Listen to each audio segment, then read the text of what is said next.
Hey there, curious history buffs. Have you heard the legend of the ancient race of giants of Nevada? Yes, I'm talking about actual giants that allegedly lived thousands of years ago. Now I know what you're thinking. Giants, really? Well, archaeological finds add fuel to this debate too. And here's where it gets interesting. Lovelock Cave was indeed used as a burial site, and some of the remains found there are much larger than average human bones. The cave is by the Humboldt Sink in western Nevada. It was once part of an enormous lake, which eventually dried up, leaving a number of smaller ones, including the Humboldt Sink. The cave became the home of the Cicada tribe. According to the legend, these red-haired giants were so big that they had to be buried in the cave itself. Indeed, later on, archaeologists discovered 8 to 10 foot tall skeletons. This legend started to unfold when a mining engineer named John T. Reed talked to the locals in 1886. Once Reed saw the cave, he knew he was onto something. The news spread soon, but the cave was attracting another type of attention too. The deposits of a fertilizer known as guano were discovered inside the cave. So a mining company began excavating the precious resource in 1911 and soon shipped more than 250 tons of the fertilizer to San Francisco. Unfortunately, some of the human remains and artifacts were neglected and lost in the mining process. This led to an official excavation in 1912 and 1924. After the top layer of guano had been mined, strange objects started to surface. Around the area, the earliest evidence of human habitation dates back about 4,000 years. The Lovelock culture lasted for some 3,000 years, and they left us with 10,000 stunning artifacts. The pits in the cave were like a series of time capsules hidden at different depths. Archaeologists determined the age of each pit by its depth. It turns out that many different groups used the cave for storage over a really long time, and the things they stored there give us a really cool glimpse into their cultures. It's like a giant ancient storage unit full of hidden treasures. What have the researchers found besides the giant bones, you might ask? Some other bodies were mummified using a method similar to the one applied by ancient Egyptians. These remains also had something in common with the bodies discovered as far south as Lake Titicaca. Both mummies had some red hair, yet there are scientists who believe this reddish hue is the result of the interaction with the environment in which the bodies stayed. So, while the story of the red-haired giants may be a wild and intriguing tale, not everyone is convinced. Some experts believe that the bones found in Lovelock Cave are simply the remains of prehistoric animals, like mammoths or sloths. But others insist that there's something more to the story. Other relics, such as finely crafted baskets and exquisite duck decoys made from tule fibers, were also found there. In any case, this cave is worth the attention it gets. By the way, you can still visit this cave today and see the pits of different depths with your own eyes. But let me tell you one thing, it's in a hot, dry, and isolated place. Archaeologists have made another discovery that seems to be straight out of a legend. They think they found the palace of the one and only Odysseus, who was the legendary Greek king of Ithaca and the hero of Homer's epic poem. Move over, Indiana Jones. We've got some real-life adventure happening here from around 1300 BCE. Apparently, this is the only palace mentioned in Homer's epic poems that hasn't been found. The excavations have been made on the Ionian Islands, and the view from the ruins found on the island of Ithaca are exactly as described in the Odyssey, says the professor who led the excavation team. Known to the ancient Romans as Ulysses, the Greek hero took 10 years to return home to Ithaca after the fall of Troy. For many years, Homer's other epic, called the Iliad, which tells the story of the protracted siege of Troy by the Greeks, was regarded as a myth too. But then, in the 1870s, Troy was rediscovered in modern-day Turkey's Çanakkale city. So, if they found Troy, who's to say they couldn't find Odysseus' home? the researchers were following Homer's words as a roadmap. The excavation site has a building complex with 2 levels. It has important finds, such as storerooms and workshops, a complicated drainage system, and fragments of pottery. It also has a well from the 8th century BCE, which is around the time when Odysseus is believed to have been the king. Yet, not everyone is convinced that the team has actually discovered the home of Odysseus. A British researcher named Robert Biddlestone insists that Homer's description of ancient Ithaca isn't very similar to the island that now has its name, and that Odysseus's kingdom was actually on the Isle of Cephalonia. However, Italian archaeologist Adriano La Regina might have a more realistic approach to this debate. He says that whether this find has a connection to Ulysses or not, what's more important is the discovery of this royal palace. Once upon a time, in a land far away, the Klamath Indians spread a legend about the creation of Crater Lake. Okay, maybe this land is not that far away, and it still exists. You can find it in south central Oregon, in the western United States. Anyway, the legend has it that this lake was formed in a vicious battle between 2 volcanoes, Mount Mazama and Mount Shasta. Then the spirits of earth and the sky, which are Lau, who ruled the below world, and Skell, the chief of the above world, joined the fight. It turned into a geological drama. During the battle, darkness veiled the land. The fight was over when Mount Mazama collapsed and sent Lau back into the underworld. Then the rain filled the pit and created a lake in the place where the mountain had once stood. Flash forward to our time. Scientists have discovered that Mount Mazama did erupt 7,700 years ago. Artifacts found in the area prove that the legend indeed contains some details about the explosion. The tale says that red-hot rocks were flying through the sky. This happened during the volcanic eruption that caused the mountain to collapse. This created the volcanic caldera, which later on got filled with water. What makes this legend came true story unusual is how long it has existed. According to researchers, these types of verbal stories lose their credibility within 600 to 700 years. That's why the legend about the creation of Crater Lake is so unique. So many generations, for hundreds of years, have been accurately passing down the information. This volcanic crater lake is now in a national park. It's famous for its deep blue color. The water in it is extremely clear. If you visit it today, the water you'll see won't be the same as for someone who will visit the place 250 years later. Because there are no rivers flowing into or out of the lake, the existing water evaporates and the lake gets filled again by rain and snowfall. Basically, every 250 years, the water is replaced.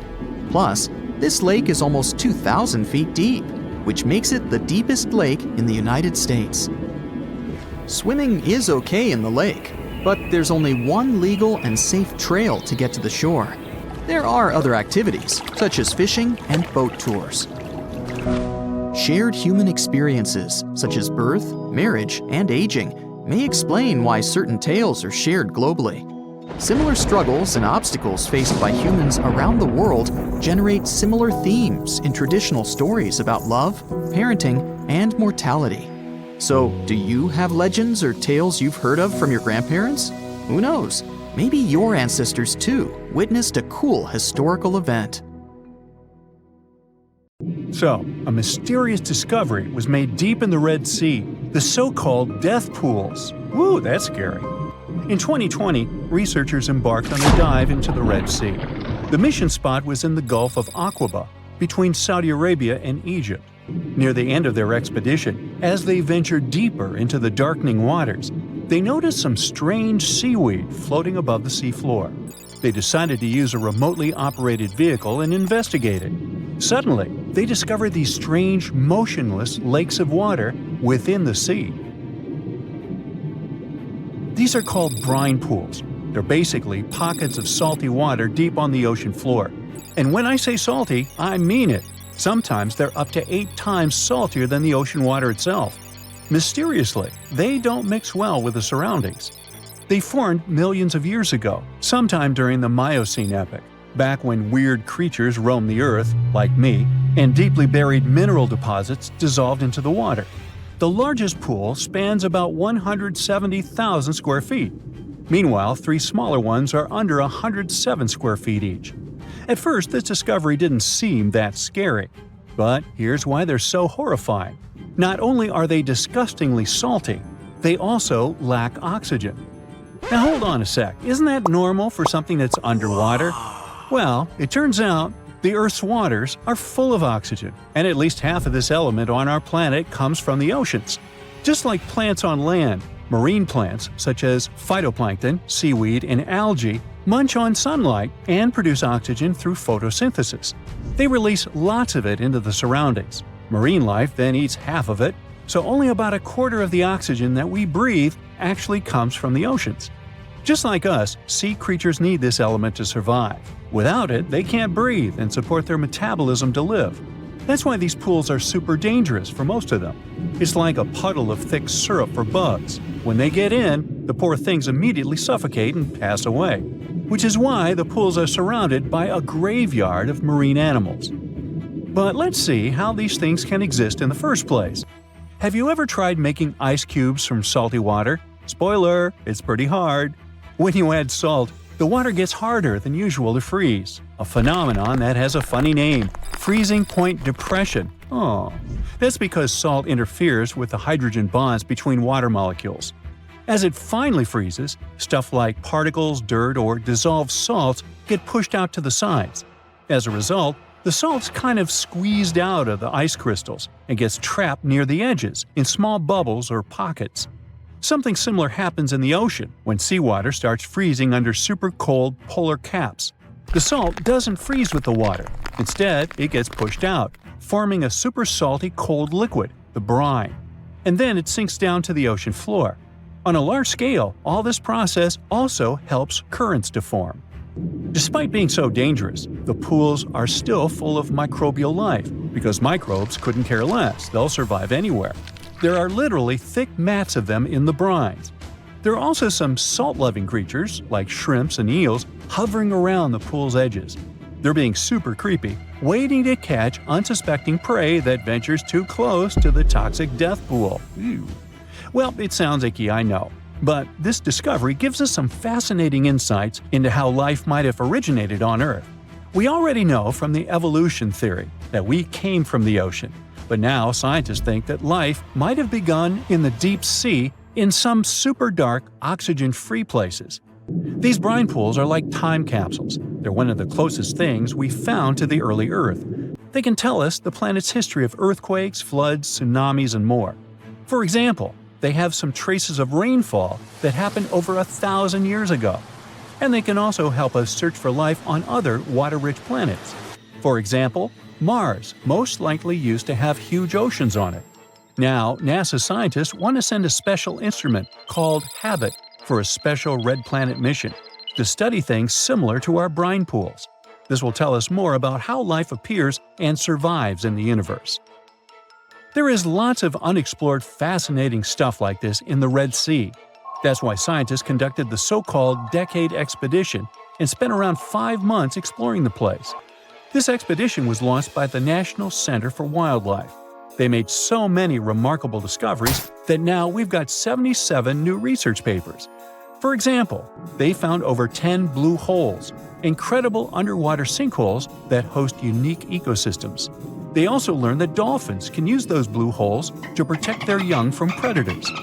Scientists also found traces of great white sharks, a creepy community of deep-sea lanternfish living in low oxygen conditions, and even a new coral species.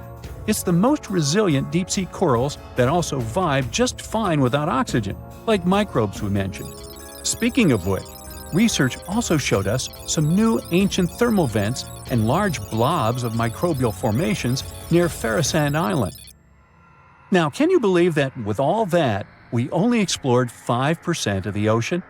It's divided into several layers based on depth. Each layer becomes darker and more isolated from sunlight as we go deeper. The places that no sunlight can reach are terrifying. Now, the fun, cute layer with dolphins and turtles is called the epipelagic or sunlight zone. It's so tiny, but even this layer is about 650 feet deep. Then we have the mesopelagic or twilight zone. It's the layer of mysterious octopus, shark, and other loners which extend to about 3,000 feet down. And then the horrors begin after this one. We encounter the bathypelagic or midnight zone. It extends to 13,000 feet below the surface, about a half of Everest above you. Here we have the famous poor blobfish, squids, and anglerfish. Below it is the abyssal zone. It extends to about 20,000 feet deep. Since there's not much sunlight or oxygen, as we mentioned, most creatures here are quite small, like tube worms and shrimp. The darkness continues until we arrive at the scariest place of the planet, the place full of trenches formed by tectonic plate movements, the Hadal Zone. It's named after Hades, the deity of the underworld in Greek mythology.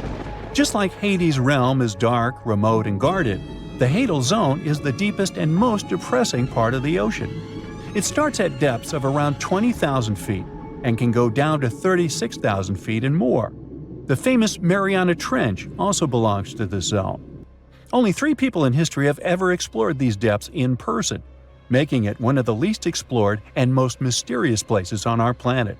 However, despite crazy high pressure, near freezing temperatures, and complete darkness, there are still things who manage to survive here.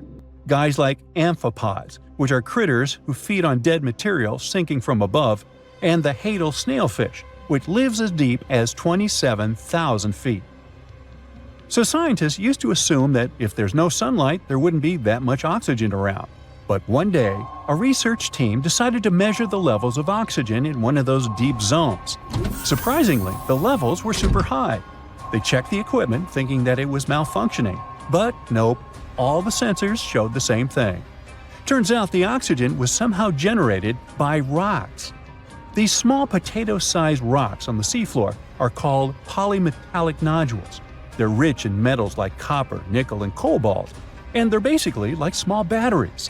When you put a battery in salt water, it can produce bubbles of gas, a process called electrolysis. In the same way, these rocks create tiny electric currents, which are powerful enough to produce the same gases, splitting water molecules into hydrogen and oxygen. It's the first time we saw oxygen being produced by some non-living minerals. This is what scientists now call dark oxygen. It turned out that about half of large marine species, or megafauna, were living just on dark oxygen alone. All these discoveries are reshaping our understanding of where and how life could evolve. It means that we might be able to find life on other planets or satellites with low oxygen conditions, like Enceladus and Europa, the moons of Jupiter and Saturn, and they have large bodies of frozen water on them. Wow! Salt makes our chips and popcorn taste yummy, but it turns out that's not all. It's used in household and industrial products, from cosmetics to fertilizers, from water treatment to road gridding. All over the globe, around 300 tons of salt are produced every year. But there's a problem. That's too much salt for our planet. You see, salt rises to Earth's surface from deep oceanic rocks gradually, and this process is quite balanced. Or it used to be.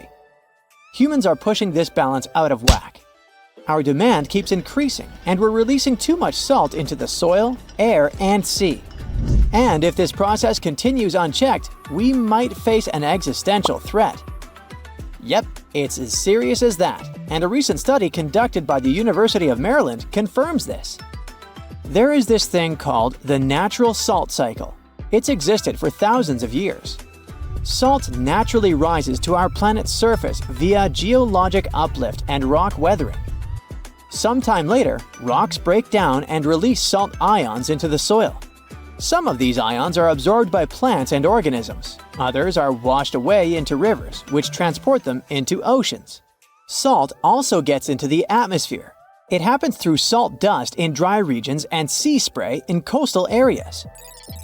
It's crucial for humans because our bodies need salt, just like animals and plants do. Simply put, we're electrical systems controlled by salt. Soil needs salt because otherwise it won't clump together. Plants also need small amounts of salt since those allow them to have proper metabolism and synthesize enough chlorophyll. At the same time, too much salt isn't a great thing, and nowadays, human activity is messing with the natural salt cycle, bringing salt to the planet's surface much more quickly than before. That's the conclusion researchers made after combining data from different sources, including the U.S. Geological Survey's Mineral Yearbook and global records of river compositions and salinity measurements. The main factor bringing about these changes is salt mining for food and other products. Then there are also acid rains. Those increase the rate of rock weathering. These and other factors speed up the generation of salt at the surface of our planet. At the moment, the concentration of salt in the world is too high. The soil, plants, and animals can't use all of it. Even worse, some essential species can't survive with all this extra salt. Their demise changes biodiversity and can lead to the appearance of invasive species, such as phragmites. Those are tall, reedy plants taking over coastal areas. Then, there's also zooplankton, an important ocean species regulating algae. It's extremely sensitive to salt. If this species starts to decline, it might mess with the world's food webs. Too much salt also turns farmlands into wastelands. Recent reports have shown that around 833 hectares of land are already affected. And that's the area around 4 times the size of India. In some countries, huge areas become infertile because of oversalination. Plus, excess salt is bad for our health. The thing is, all that extra salt gets into groundwater, making it too salty for human consumption. It's particularly bad for people with sodium-restricted diets. And I'm not only talking about table salt or sodium chloride. No, other calcium and magnesium-based salts are seeping out too, usually from the production of fertilizers and building materials. It's like a chemical cocktail of different salts coming from various sources, and scientists don't know yet the effects such a cocktail can have on us humans and our health. So, maybe now you're sitting and thinking, oh, it's time to cut back on my salt intake. Perhaps, but don't cut it all out. In the 1930s, Dr. Robert McCants from Cambridge University's Department of Experimental Medicine found 4 volunteers and asked them to go 10 days completely without salt. First, they had to sweat out the salt that still remained in their bodies, and after that, the scientists literally desalinated everything they were allowed to eat and drink. Soon after, the participants started to experience weird sensations. They realized that they didn't taste much flavor in anything they consumed. It got worse. Fatigue set in, and the volunteers soon got too tired to even eat. They began to show the signs of hyponatremia. It occurs when the concentration of sodium in your blood is dangerously low. And that's when a person's blood cells swell because there's not enough salt in the blood to regulate how much water a cell should and will consume. If this condition is left untreated, it can not only result in seizures, but also have much, much worse consequences. At the end of the trial period, participants got some salty foods, and miraculously, within a few minutes, they could taste again, and their energy seemed to be replenished almost immediately. Honestly, it sounds kinda terrifying. If that's what a mere 10 days without salt are, imagine what catastrophe it would be if salt just ceased to exist. We wouldn't be able to last long, that's for sure. And it would be a never-ending drama, not only for us, but for plants and animals too. They need salt as much as we do. If our oceans suddenly lost all the salt, it would wipe out all underwater algae, cutting photosynthesis on Earth almost in half. Land-based plants would follow suit. So, soon after the disappearance of salt, we'd face a huge issue. Too much carbon dioxide and not nearly enough oxygen. Our climate would start fluctuating between extremely hot and cold temperatures, and hurricanes would become insanely powerful and super destructive. Luckily, we still have salt at our stores, and the natural salt cycle might get more or less stable again. By the way, humanity has known of and appreciated salt for many centuries. For example, it was used as offerings and to preserve mummies in ancient Egypt. It was a valuable commodity traded between the Phoenicians and their Mediterranean empire. In ancient China, people knew of more than 40 types of salt and used it for medicinal purposes. In medieval continental Europe, Venice gained power through its salt monopoly. The production and transportation of salt led to the appearance of new cities and the construction of roads. Salzburg, the city of salt in Austria, is a great example of that. Even these days, salt continues to surprise us. For example, recently, researchers from the University of Miami Rosenstiel School of Marine and Atmospheric Science have discovered rare deep-sea brine pools in the Gulf of Aqaba. That's a northern extension of the Red Sea. Those salty underwater lakes are likely to hold secrets about the way oceans on Earth formed all those millions of years ago. They might also give us some clues to life on other planets. Brine pools are some of the most extreme environments on Earth. And still, despite their ultra-high salinity, somewhat exotic chemistry, and total lack of oxygen, they're teeming with life.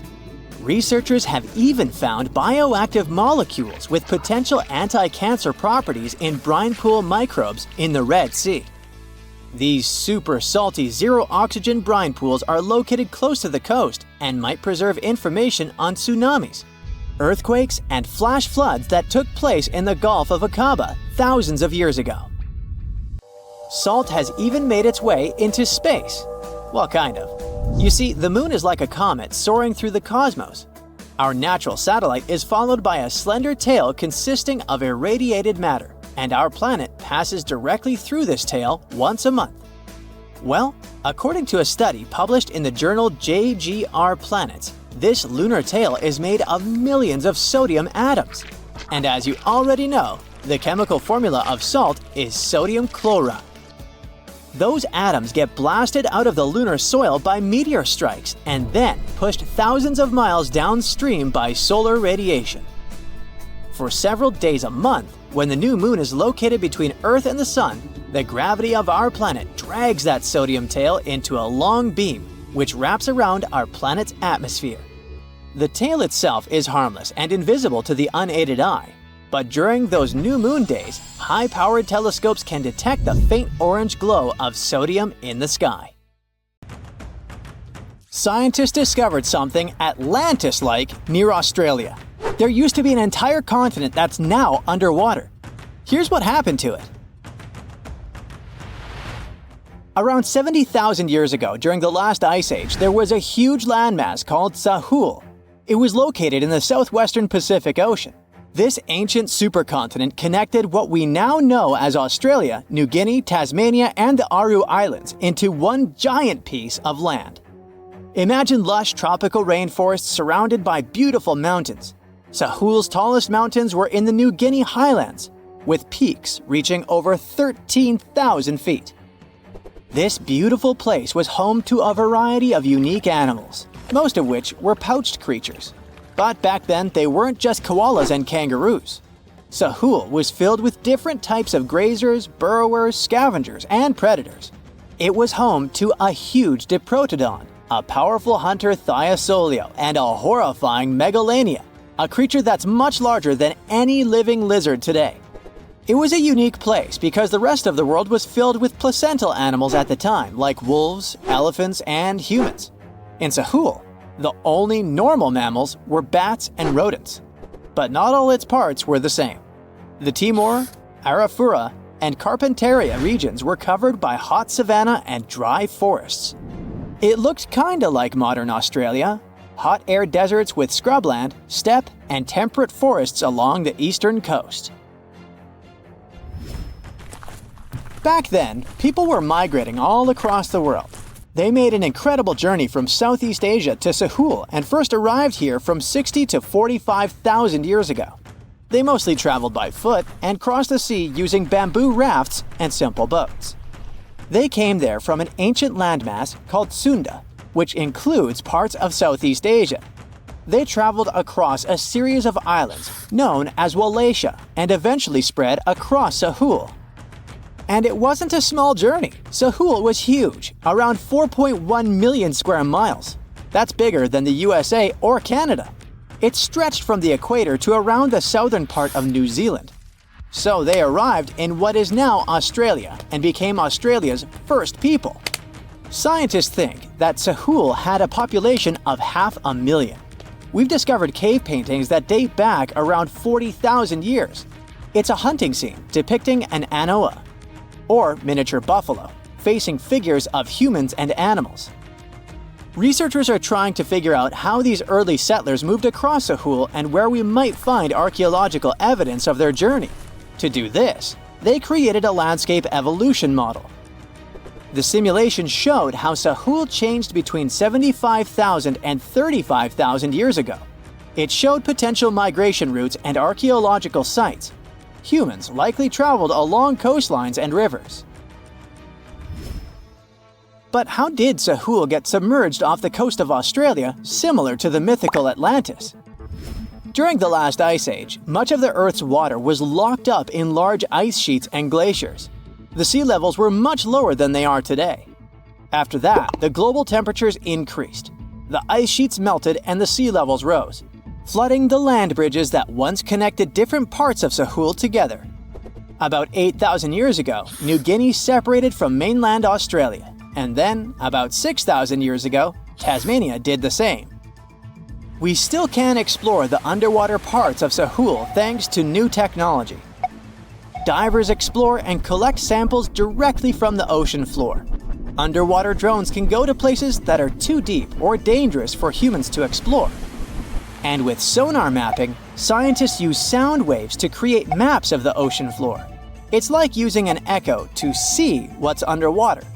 The sound waves bounce off the seabed and come back, helping us create a picture of what it looks like. Deep underwater, archaeologists have found stone tools and other artifacts. They also discovered fossils of animals like Diprotodon and Thylacoleo. By studying the underwater terrain of Sahul, they learned about the ancient rivers, lakes, and coastlines that existed during the Ice Age. But Sahul isn't the only underwater continent. Sahul isn't the only hidden gem of Southeast Asia. Take Sundaland, a place made up of Sumatra, Java, Borneo, and some other islands. This place was crazy huge during the Ice Age, but now almost fully underwater. Almost, but not entirely. The parts above the ocean are teeming with life. If you like birds, check this place out. It has almost a fifth of the world's bird species. You can spot colorful birds like the Java hawk eagle and the Bali starling among the lush forests. It's also a home to a fourth of Earth's fish species.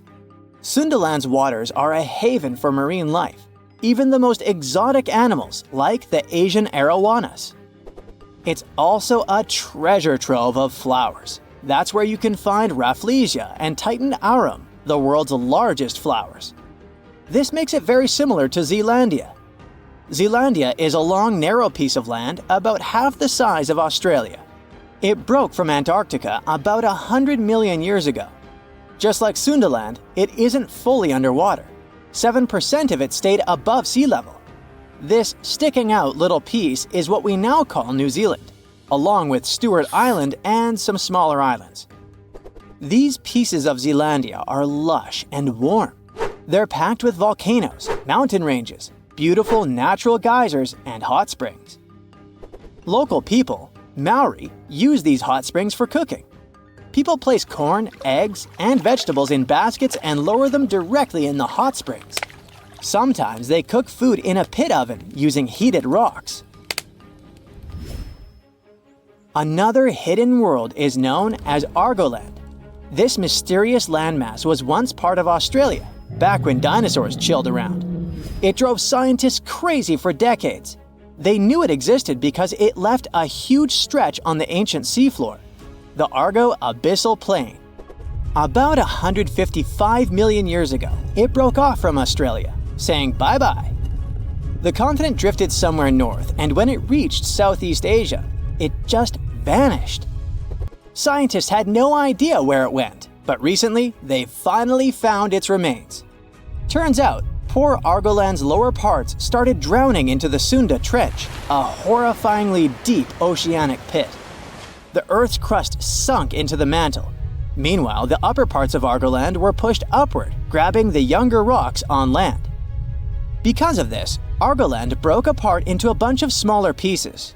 These pieces formed parts of Borneo, Java, Sulawesi, and other regions. The remains are buried under Indonesia and Myanmar. Imagine a colossal landmass the size of Greenland, Greater Adria. Its journey began about 240 million years ago when it broke away from the supercontinent Gondwana. It started moving north, and after 100 million years of enjoying the warm seas, it suddenly crashed into Europe and shattered into pieces. Most of these pieces went deep into the Earth's mantle, but some were scraped off and became part of mountain ranges like the Alps. Today, the remnants of Greater Adria are scattered across more than 30 countries, from Spain to Iran. That's why they're hard to look for. Seychelles was also once part of Gondwana. Yep, these idyllic islands are sitting atop of the ancient continent. We know a lot about it because of its fascinating granite outcrops. 100 years ago, Alfred Wegener discovered continental drift, but no one believed him. These granite outcrops helped him prove that he's not crazy and that tectonic plates really are moving. The Seychelles broke off from India and Madagascar and eventually became a sad loner in the Indian Ocean.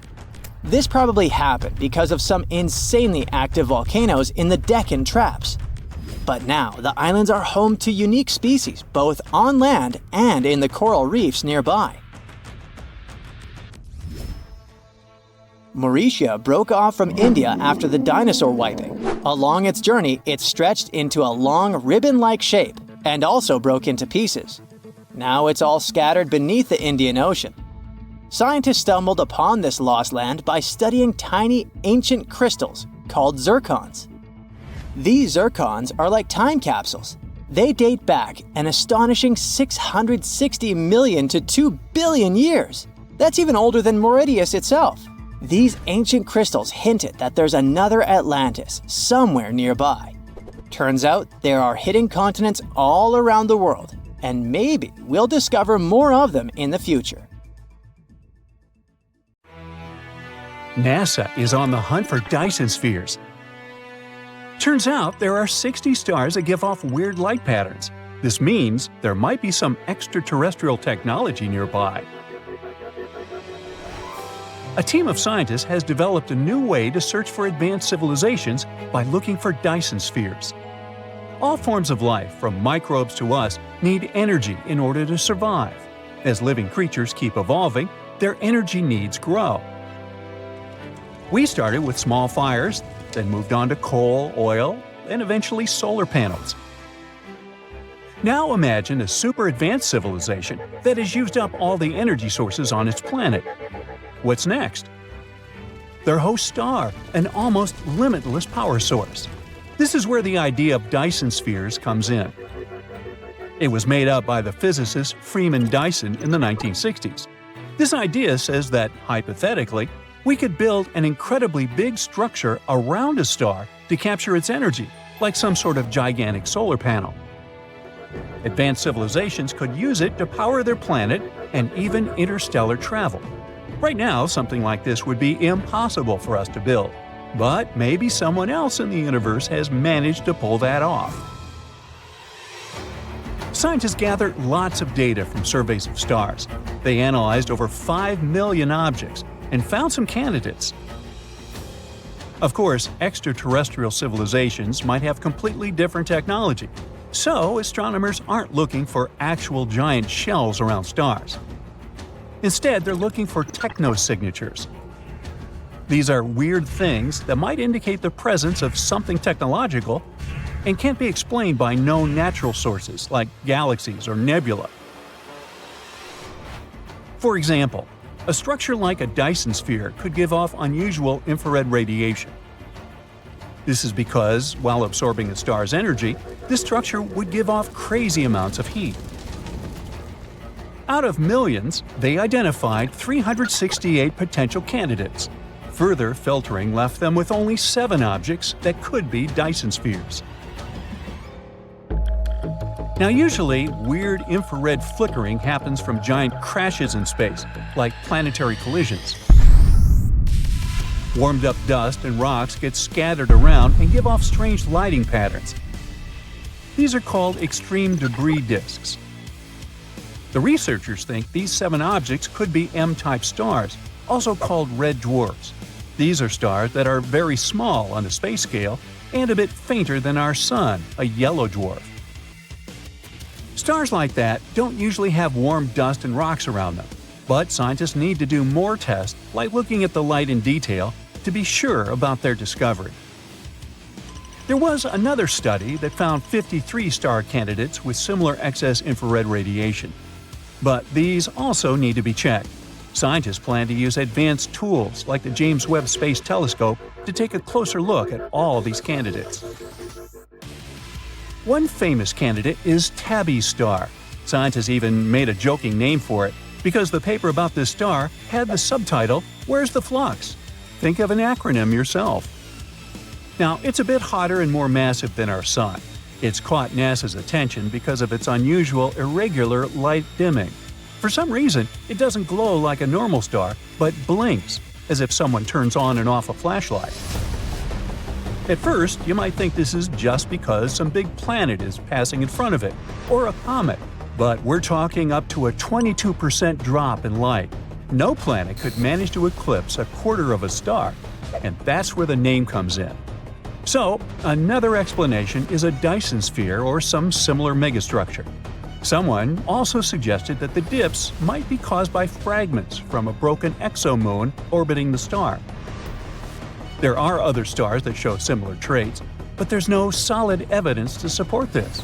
So for now, scientists just don't know. So, astronomers are on the hunt for any giant structures.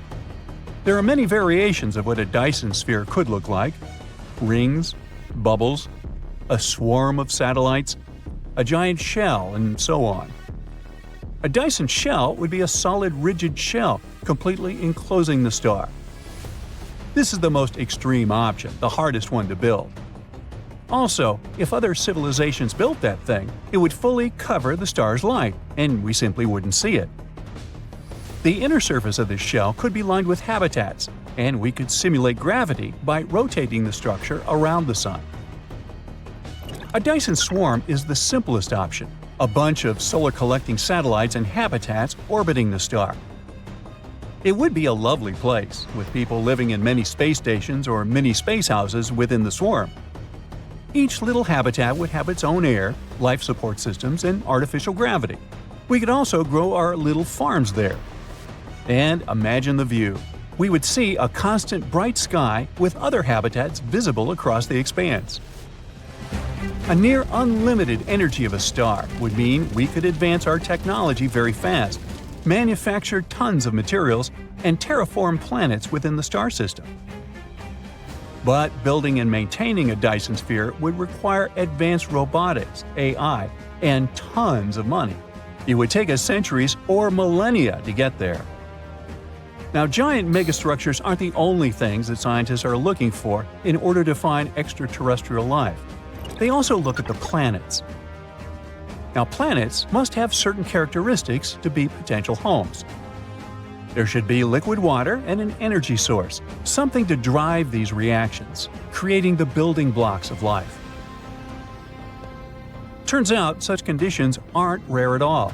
Our search showed that there might be more than 60 billion potential habitable planets in the Milky Way alone. Unfortunately, we can't look at them directly or land there. So we have to use tricks, like detecting water and good gases in their atmosphere. Recently, the James Webb Space Telescope found possible signs of life on a planet called K218b, which is pretty close, about 120 light-years from Earth. This planet is 9 times the size of Earth. It has clouds of liquid water but a different atmosphere, full of gases like methane, carbon dioxide, and dimethyl sulfide. Regular oxygen-breathing life wouldn't do well at all there, but on Earth, dimethyl sulfide is produced by life forms like phytoplankton. They also discovered that weird wiggly planets could be signs of advanced extraterrestrial civilizations. In our solar system, each planet has its own orbit. But the universe likes to surprise us. Surprise! Models show that there might be planets that share the same orbit. For example, it's possible if the planets are evenly spaced around the star, minimizing their gravitational impact on each other. Or the so-called horseshoe configuration, when planets speed up and slow down in relation to each other, moving in funny wiggly ways. These horseshoe systems can hold up to 24 planets. This is one of those things that are possible but very unlikely without some help. Normally, gravity would immediately destabilize such systems. This means that if we ever find a star system with 24 planets sharing orbits, it might indicate that some advanced civilization decided to lend a hand. They also might contact us themselves. The search for extraterrestrial intelligence began in the 1960s when astronomer Frank Drake started listening for radio signals from space. Today, they persist. Astronomers listen for leakage radiation from other civilizations, which are radio waves unintentionally sent into space from everyday activities. Recently, they detected radio waves from YZ Ceti b, a planet super close to us, just 12 light-years away. This means it might have a magnetic field, invisible shields that are very important for protecting life from the solar radiation. But YZ Ceti b is probably too close to its star to be habitable. But there are a lot of places for such a signal to come from. It turns out there are 1,000 star systems in our galaxy where they can see us in the sky. All these stars have a perfect view of Earth passing in front of the Sun, making it easy for potential extraterrestrial astronomers to spot us. So, there are over 1,000 star systems that could be watching us right now. And if we study them, we might one day find evidence of intelligent life looking back at us. Hello! Ah, summer. Beaches, flawless tan, and cicadas buzzing so loudly that you can hardly hear yourself think. That's probably the only time we think of them, but things will be different in 2024. Millions, even billions of cicadas are just quietly waiting under our feet for the perfect day to emerge. A cicada apocalypse will happen soon, and the last time we faced such a terrifying situation was in 1803. Cicadas.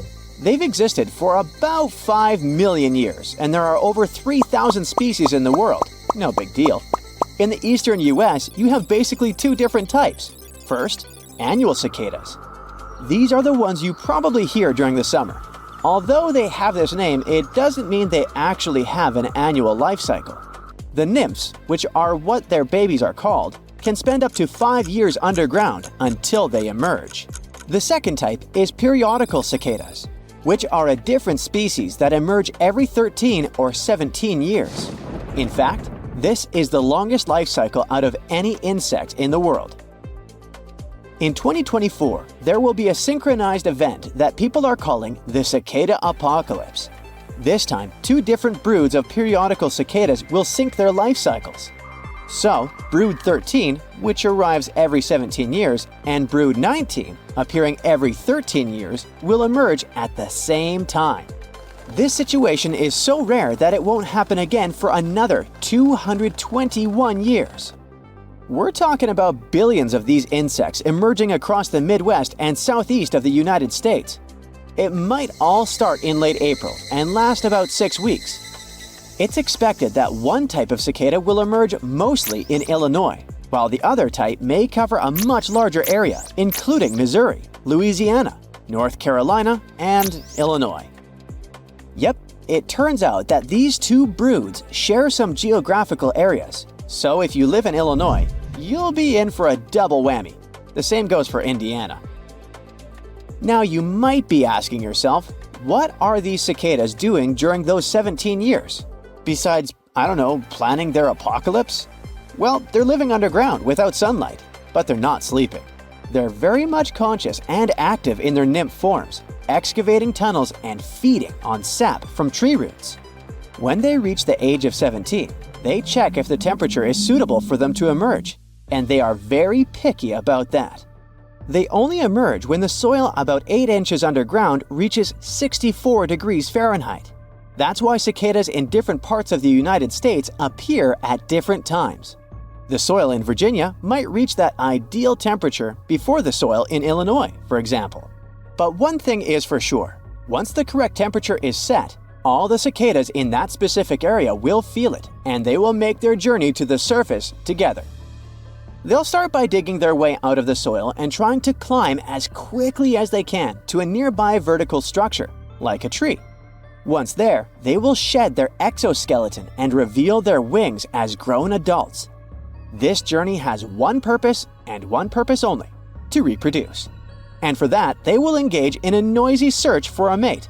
Thank God humans don't do this. The cicada apocalypse will be pretty much it. I know, it is a bit of a buzzkill, isn't it? You don't have to fear it because cicadas are not dangerous at all. They don't bite or sting. Cicadas aren't even harmful to your garden plants. They're just noisy. So having billions of them emerging from underground means that their noise will make a lot of people go crazy, as it lasts for 3 to 4 weeks. What makes cicadas so noisy is essentially having a built-in musical instrument in their bodies. On one side of their abdomen, they have a groovy exoskeleton structure called a timbal. When it's time to make noise, they flex and relax these muscles around the timbal. The frequency of these contractions is crazy fast, up to 480 times per second. That is so quick that human ears perceive it as a continuous sound. By using the timbal, cicadas produce chirping, clicking, or snapping sounds. Their high-pitched buzz or mating song can reach up to 100 decibels. It's kind of like listening to a motorcycle or jackhammer non-stop, or at least until their life cycle ends. Experts have a piece of advice for those with sensitive hearing. You can remove yourself from certain environments to decrease noise exposure, which is cold comfort. In other words, don't go near cicadas. One disgusting consequence of the cicada apocalypse is that people will probably face a lot, and I mean a lot, of insect carcasses scattered all over the ground, and a bunch of exoskeletons covering trees and bushes. Plus, when the brief life of an adult cicada is about to end, they tend to fall to the ground, land belly up, and stay completely still, apart from a twitch or two, and that can be a little disturbing. If you're grossed out just by picturing a carpet of crunchy exoskeletons, I have to say that not everyone feels the same way.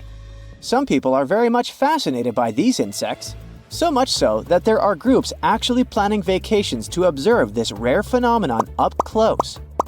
There is also an app called Cicada Safari that maps the insect's range by allowing people to take pictures and report cicada sightings.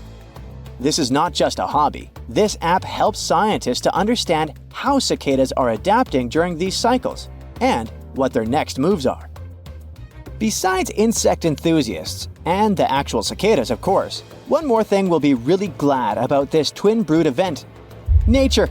When those insects appear above ground, they not only provide food for predators like birds, but also serve a vital function by aerating the soil and helping roots get oxygen.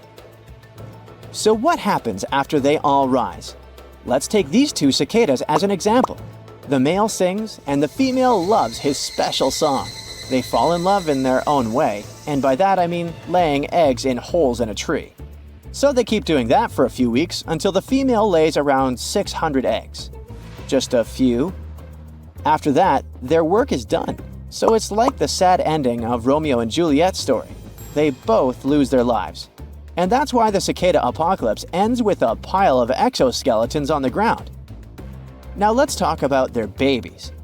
6 weeks later, the eggs will hatch and the baby cicadas will drop to the ground. They'll continue the cicada tradition by burrowing themselves into the earth, just like their parents did as kids. These particular nymphs will remain underground for the next 13 or 17 years until they rise again. You may have noticed that I always say 13 years and 17 years without adding words like about or around.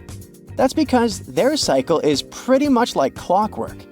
And it's quite complicated to explain how cicadas know exactly how many years have passed. Many scientists speculate that periodical cicadas have some kind of internal molecular clock. You know how trees go through their seasonal cycles, right? During this process, The composition of their sap changes, and cicada nymphs underground feed on that sap. So this might be how the environment provides them with clues about the passage of time. By the 17th time, the trees complete their seasonal cycle. Cicadas get the final clue. It's time to emerge. Although this is an interesting thought, no theory has been proven. While we're waiting for a proper explanation, prepare yourself for the cicada apocalypse by getting noise-canceling headphones, earplugs, or white noise machines. If you're still grossed out by their looks and your plan is to travel far away, don't worry. It will be the first and last time you will have to do it, since the next Double Brood event will happen only in 2245. In 2017, a strange object was spotted in our solar system. It had the shape of a long tube, similar to a pancake. No known asteroid or comet we've seen looks like that. Its exterior was also peculiar. It was at least 10 times more reflective than the average stuff that flies through space, with some saying it had a surface similar to polished metal. When it went past the sun and left our reach, it accelerated faster than what our gravity could account for. At first glance, it was like this thing had a rocket strapped to its back. This unusual visitor even got a special name, Oumuamua. It comes from Hawaiian and translates to scout or visitor from a faraway land. And because of its characteristics, scientists soon began to wonder if this was at last a visit from otherworldly creatures. Before they went full-on with the science fiction suppositions, astronomers gathered the information they were sure about, starting with the fact that Oumuamua must have come from another solar system. There must have been some unfortunate event in its home system that led to its ejection. What they didn't know was that this was a comet or asteroid. They're both celestial objects orbiting a sun, but they have distinct compositions and behaviors. Comets are composed primarily of ice, dust, and rocky material, often referred to as dirty snowballs. When a comet approaches the sun, the heat causes the ice to vaporize, releasing gas and dust particles into space. This creates a bright glowing tail that can extend for millions of miles. Comets generally have elliptical orbits, often taking them from the distant reaches of our solar system closer to the sun. Asteroids, however, are mostly made of rock and metal. In our neighborhood, they are remnants of the early formation of the solar system and are typically found in the asteroid belt between Mars and Jupiter. Unlike comets, asteroids do not develop tails when they approach the sun, as they have no ice. Their orbits generally follow more circular paths compared to comets. By all accounts, Oumuamua should be a comet, because it seems to come from a different location in the universe. Yet, it doesn't exhibit the typical signs of cometary activity. Oumuamua lacks a tail and does not spew out gas as it passes by, not like me. Even though it behaves like a comet, it looks more like an asteroid. Now, another big question is how scientists even managed to spot Oumuamua in the first place. Considering the vastness of space and time in the galaxy, it's remarkable. Stars have lifetimes spanning millions or billions of years, and the formation of a solar system takes hundreds of millions of years. Even the fastest objects take tens of thousands of years to travel from one star to another. In contrast, humans have only been observing the skies with telescopes for around 400 years, a tiny fraction of cosmic time. And it's only in recent decades, even years, that we've had the technology to detect and track fast-moving, dim objects. Either rocks like these are abundant, or we've been incredibly lucky with our detections, or it's simply wanted to be seen.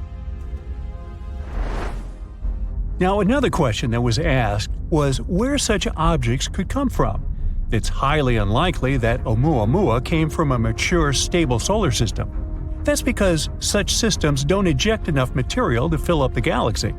Occasionally, a random rock might get flung out, but it can rarely travel so far. Young systems, however, act differently. In these chaotic environments, collisions, mergers, and migrations are happening everywhere. Plenty of tiny rocks roam around, perfect candidates for ejection. The solar system that kicked Oumuamua out must have had a planet similar to Jupiter. Its massive size and gravity could influence other objects in the system, causing potential ejections. But not all solar systems develop Jupiter-sized planets. Often massive planets end up close to their stars, becoming hotter versions of Jupiter. These planets, snugly orbiting a sun, are less likely to eject debris. Now, Neptune-like planets may play a role too. While not as massive as Jupiter, they tend to call the outer regions of solar systems their home. Our solar system has the Kuiper Belt, a reservoir of comets in its outer reaches. During a solar system's early stages, interactions between Neptune-like planets and debris are common. Finding Neptune-like planets in other systems has been challenging, though. Our methods for detecting exoplanets work better for massive objects close to their stars, making it difficult to spot Neptune counterparts farther out. Oumuamua was also linked to a peculiar theory about how life came to be in the universe – panspermia. Now that's a hypothesis that suggests that life exists throughout the universe and can be distributed between planets by various means, such as asteroids, comets, or even spacecraft. It says that life must have originated in one location in the universe and then spread to other celestial bodies. Fans of the panspermia theory have suggested that such interstellar objects could potentially carry tiny microbes, those building blocks of life between star systems. If such objects were to impact a planet or a moon, they could transfer these materials and seed the celestial body with life. For now, there is no evidence to support the theory that this comet in particular has transported life between star systems. After years of research, the overall consensus became that Oumuamua was indeed a comet. The reason why it moves so strangely is because it might have frozen hydrogen on its surface that reacts when touched by sunlight. The closer it got to our Sun, the faster it became, releasing that hydrogen and also changing its path through our solar system. Its color also supports this theory. It's red, which might mean it's been hit by cosmic rays for a long time. The longer it was touched by those rays, the more hydrogen it gathered in the process. But since they can't be completely sure, astronomers have a plan to follow this visitor. One idea is to send a mission to check it out. It's already far away from us, but it may not be too late just yet. We may be able to send a probe fast enough to catch up with the comet. The plan was named Project Lyra and aims to use the Earth's orbit and that of Jupiter to bounce out a probe far enough to reach Oumuamua. If it works, it will be the fastest space device we've sent out in the universe. One potential trajectory of the space probe involves the gravitational pull of our planet and that of Jupiter as a lasso effect, but not Ted Lasso. The probe will leave our planet and re-enter Earth's orbit before sending it to meet with Jupiter's pull. It will be sent back near our planet a second time, where it will be ejected with enough force to reach the comet. Project Lyra also aims to follow a second faraway visitor named Borisov. This one was discovered by an amateur astronomer and now bears his name. What's interesting about it is that it's, well, spotless.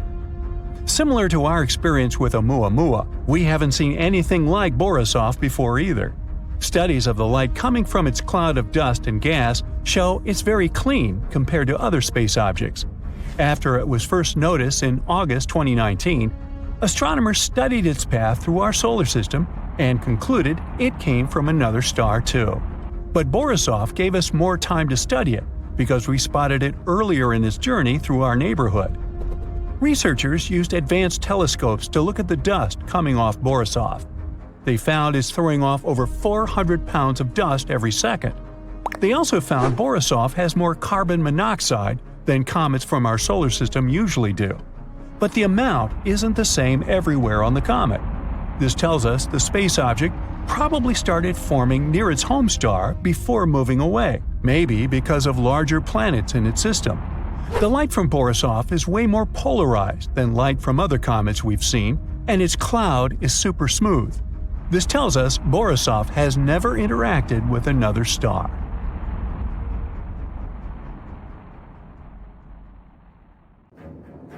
So the Sahara Desert is so big that it covers 8% of the world's territory. It's bigger than the USA or China. Surprisingly, the Sahara is not the largest desert in the world. It is the third largest, behind Antarctica and the Arctic. But it is definitely the hottest one. Temperatures there reach 136 degrees Fahrenheit. This place has some of the most incredible sand dunes you've ever seen, towering up to 1,476 feet. But here's the kicker. There's a real risk that these dunes might continue to spread until they cover the entire world.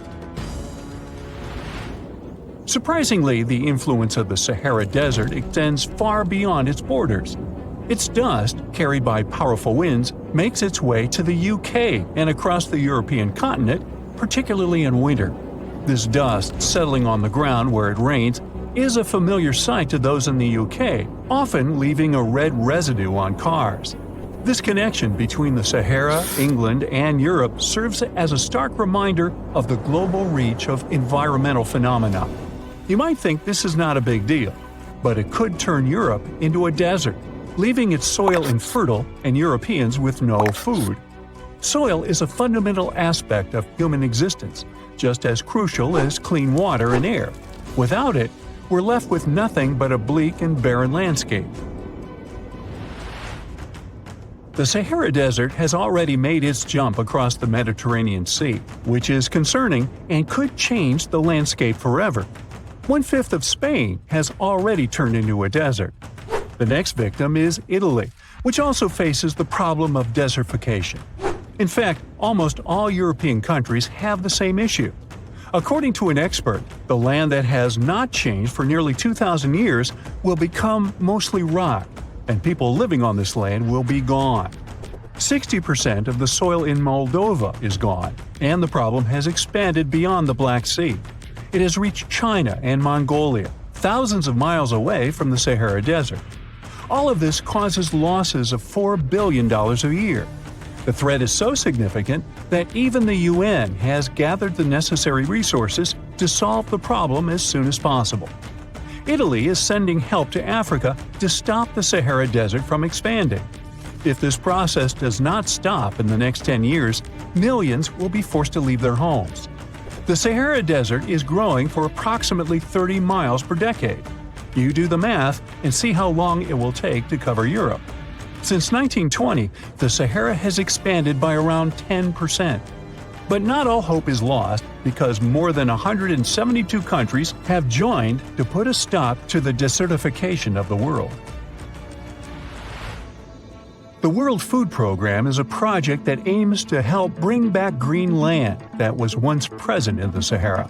When they told people who called the Sahara home what they were about to do, the latter basically laughed in their faces and said it was impossible. But when you have a specific goal in mind, the impossible becomes possible. If we traveled back around 5,000 years into the past, we would see a beautiful forest with lush green trees and grass. Africa's climate has been changing for 21,000 years, from fantastic greenery to uninhabitable deserts. This has to do with Earth's rotation and the monsoons that bring water to this dry continent. But with the help of scientists and some clever tricks, we can bring the greenery back and stop the Sahara in its tracks. The Senegal River serves as a border between the Sahara Desert, Senegal City, and Mauritania. When you look at this area from space, you'll see how the desert is expanding to Senegal because the vegetation along the riverbank is almost non-existent. Forests can serve as a barrier, stopping the sand from getting blown away and the desert from expanding. An effort to create a great green wall is being made, and how they do it is actually quite impressive. Nothing has been growing in the currently restored area for more than 40 years, making locals find other places to call home. People were thrilled when they saw that the land could be restored. They're very committed and learn to work with the soil and grow food. At the same moment, more than 30,000 hectares have been restored and transformed into lush greenery. The Sahel region is the starting point of desertification, and it is crucial to establish a green wall in that area first. To make this wall is not rocket science, since it only takes a few simple steps. The ground there is baked by the sun and as hard as a block of concrete. If you've ever poured water on concrete, you know that it just flows away. It doesn't stay in one place. So they had to create water-retaining half-moons that would hold the water and make it available to plants. When you learn about how these half-moons work, you might say, how did they not think of that sooner? Actually, this technique is ancient, and it was once implemented in Sahel, but it was lost over time. When the rain falls, the water is collected into the half-moons that are positioned a bit lower than the ground below contour lines. There is also a kind of bank at the end of the shape that prevents water from overflowing. And in the middle, there are plants that are happy because they have plenty of water to thrive. Also, it's essential to grow native plants that are kind of used to harsh conditions, like sorghum and millet. These plants have been surviving there for thousands of years and produce a good amount of biomass, which means the land can be rehabilitated faster and people will have food sooner. The water that will enter the half-moons won't be lost. It will penetrate the ground and top off underground waters. This will ensure the ground that H2O will never run out and that future generations will have usable aqua. This brilliant planting technique is not limited to half-moons. People also create lines and plant various vegetables, such as tomatoes. Next, there are places only for trees, like lemons or oranges. After a long hot day, nothing is better than a freshly made cold lemonade. The trees will also protect the soil, and with some luck, there will be a new forest in the Sahara Desert. The goal is to copy the forest dynamic. Start with small plants and gradually expand to bigger plants that are more useful than the tiny ones. They are aiming to plant more than 10,000 trees. Right now, many people are leaving the Sahara after the rainy season, going to cities or leaving Africa altogether. At this time of year, villages are like ghost towns. Only animals can be found there. Most people are gone. I mean, who would blame them? Nobody wants to live in the sand where nothing grows. Luckily, with all this new, old technology being developed, many people are slowly but surely returning to their land and starting to work in agriculture. The best thing is that there are no brutal winters, so plants grow 12 months a year, and people can always have food. People are becoming more social because now everybody stays in their villages and doesn't travel much. If this project works out, Africa will be saved, and the world won't turn into a giant desert. Strange explosions in vibrant blue colors are popping up around the universe and keeping astronomers intrigued. This rare and incredibly powerful event has a fancy name: Luminous Fast Blue Optical Transient. This phenomenon doesn't behave like anything else we know of, and things got even stranger when the most recent one happened in a spot it shouldn't have. To really understand what happened last year, we need to go back a bit. This type of strange explosion was spotted first in June 2018. The blue blast happened about 200 million light-years from Earth and got the nickname the Cow. No, this happening didn't resemble a cow at all, but it did have an unusual format. Back then, this blast was the most asymmetrical explosion ever seen by astronomers. It burst into space in a flattened pancake-like shape, not in a typical sphere as they would expect.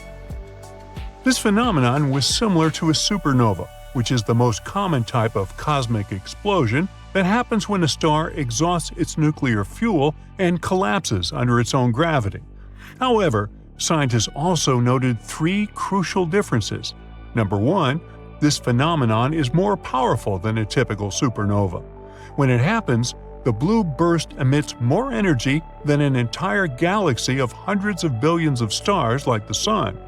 Number two, it's much faster. The explosion reaches its peak brightness and fades away within a matter of days, while a supernova can take weeks or even months to completely dissipate. And the last difference, these blue bursts can also be much brighter. These mysterious objects are considered the brightest known optical phenomenon in the universe. But unlike a regular supernova, it's believed that there are no radioactive elements to power this brightness. So that means the power must come from somewhere else. The question is, from where? This is just one of the mysteries that the scientists are trying to figure out. There have been some heavy investigations since the event was first observed, and 15 telescopes around the world are constantly looking for it. Since 2018, these extreme explosions have been spotted about once a year, so while they're rare, they're not incredibly uncommon. There are several possible explanations for the existence of these fast optical transients. Perhaps the most acceptable one is that it is a stellar corpse.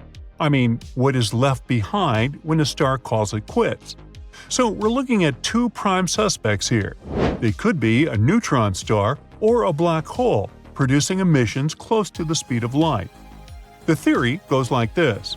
There is a massive star much larger than those that produce regular supernovas. Then it starts to collapse. Such an event would certainly be expected to leave a black hole behind. Let's say this massive star isn't ready to leave the universe in a quiet way. Instead, it creates a swirling disk around the black hole composed of gas, dust, and other matter, like it matters. This disk, called the accretion disk, can shoot out streams of material at incredibly high speeds, almost like powerful cosmic jets. And that could be exactly what we see as those sudden bursts of light. Again, it's just a theory. What exactly sets off these blasts remains a mystery, and much more observation and analysis are needed. Experts believe that explaining such an oddity is a scientific goldmine. After all, we're talking about a stellar corpse that isn't just sitting there, it's actually quite active. Now, since this event was first spotted, all similar occurrences that our telescopes have captured happened in the same place. I mean, the explosions always occurred in the spiral arms of different galaxies. But last year, things changed. The Hubble Space Telescope left scientists speechless in April 2023 when its images caught this same type of weird explosion happening for the first time in the middle of nowhere.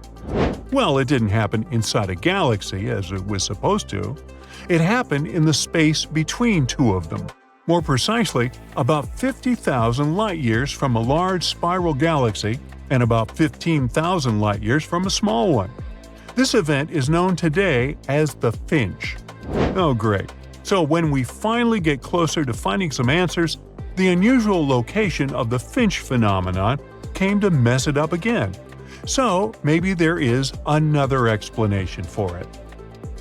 Speculation began soon after the discovery. One idea is that it could have been a collision between two neutron stars traveling far outside their host galaxies. These two could have been spiraling toward each other for billions of years, and when they collided, they produced a flare over 100 times brighter than a normal supernova. For this hypothesis to be correct, one of these neutron stars would have to be highly magnetized, amplifying the explosion. Another possibility is that the explosion was a star being torn apart by a black hole with a mass between 100 and 1,000 times that of the Sun. Although we still have lots of questions, one thing is for sure. The Finch is a luminous, fast black optical transient. Except for the weird location where it happened, it has all the other characteristics to be classified as one. It's super bright, like me, and super fast, and its origin is super hard to explain. Plus, the data from the Gemini South Telescope, the Chandra X-ray Telescope, and the Very Large Array Radio Telescope have confirmed it. Adding this latest information only makes it harder and harder for researchers to finally find some kind of pattern in this whole event. The Finch isn't the only peculiar event in this category. Let's head back to the year before, to 2022. A blue explosion was spotted in September, and it got the nickname of Tasmanian Devil. Just like the previous ones, this blue burst came up and disappeared very quickly. Then, something mysterious happened. Exactly 100 days later, observers who were still tracking the phenomenon got an early Christmas gift. They observed another flare-up, and it was as bright and fascinating as the original one. Wait, so we're talking about two similar and strange explosions that happened at the same spot and close in time? Well, this was a first. Quickly, 13 telescopes around the globe all had eyes turned toward the Tasmanian Devil event, including one equipped with a high-speed camera. Over the course of 120 days, they managed to capture another 14 irregular light pulses. This was certainly amazing because it proved that instead of showing up once and fading away as expected, the Tasmanian Devil continued to explode with supernova-like energies again and again and again. Can you imagine such power? This scenario still intrigues the scientific community because it pushes the limits of physics, not only because such extreme energy production, but also because of the short duration bursts. By the way, its flares last from 10 minutes to about 4 hours. Believe me, on the scale of the universe, that's considered super quick. This was the only time that an extended season of this event was observed. However, after some thought, the scientific community split their opinions about it. On one hand, the Tasmanian Devil could have been an utterly unique and one-of-a-kind event. On the other hand, maybe it was just the first time that our telescopes caught it from a more face-on angle. To further understand what's happening, scientists still need to observe larger samples of the phenomenon. All hopes are in the upcoming Vera C. Rubin Observatory, which is currently being constructed in Chile. It will have a 27.5-foot-wide telescope, coupled with the world's largest digital camera ever fabricated for this purpose. According to NASA, this technology might finally give us some answers about these blue explosions. We can expect some exciting times ahead, as this could be the start of a new chapter in our understanding of stellar evolution. Now, Jupiter used to be flat and look like an M&M candy. Now I'm hungry. And it wasn't the only flat pattern in our solar system. Turns out there are tons of things that can go wrong during a planet's formation, like locking up to the sun or getting whooshed into open space. Let's check it out. The Earth isn't flat, but Jupiter might have been. Instead of being a big round ball, gas giants in our system might have started more like flat pancakes. Jupiter is one of the oldest of our neighbors. It's 4.6 billion years old, just like our Sun. And when it was just a baby planet, it likely formed through a process called disk instability. It all begins with stars. When a star is forming, it doesn't look like a round object. It's more like a big disk of stuff. During this stage, really hot winds made of charged particles blow out. The dust in that disk contains stuff like carbon and iron. Some of them collide and stick together, forming bigger objects. Dust turns into pebbles, pebbles turn into rocks, and rocks bump into each other, getting bigger. Gas in the disks helps all these solid bits stick together. Some break apart, but others stick around, and they're the ones that become the basic pieces of planets. They're called planetesimals. Even gas giants like Jupiter started off as tiny specks of dust, smaller than a human hair. Eventually, they formed their own big ring-shaped disks of gas. They began to spin around our Sun, growing bigger by gathering gas and rocks like snowballs. Gas giants are special. They were born from the colder parts of the disk. In cold areas, molecules are slower, which makes them easier to grab. In these places, water could freeze, and tiny ice pieces stick together and are mixed with dust.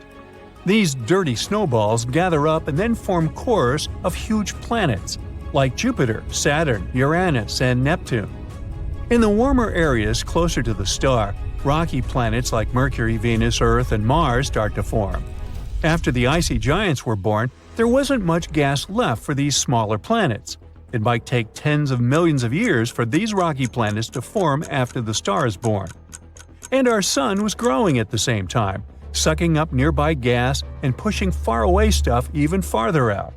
After billions of years, the disk changed completely, turning into a round star with a bunch of planets, dwarf planets, asteroids, moons, meteoroids, and comets around it. Recently, simulations showed that these protoplanets, as these early dust balls are called, don't start off looking like the planets we know. In the case of gas giants like Jupiter, they look more like squashed balls or M&M's candies, not the peanut kind. When the Sun was young, The disk of gas and dust surrounding it cooled down and became unstable. It started breaking into big chunks. These chunks dramatically collapsed together under huge gravity to create Jupiter. It became a round gas giant over time. There are a lot of oddities that can happen during that process of planet formation.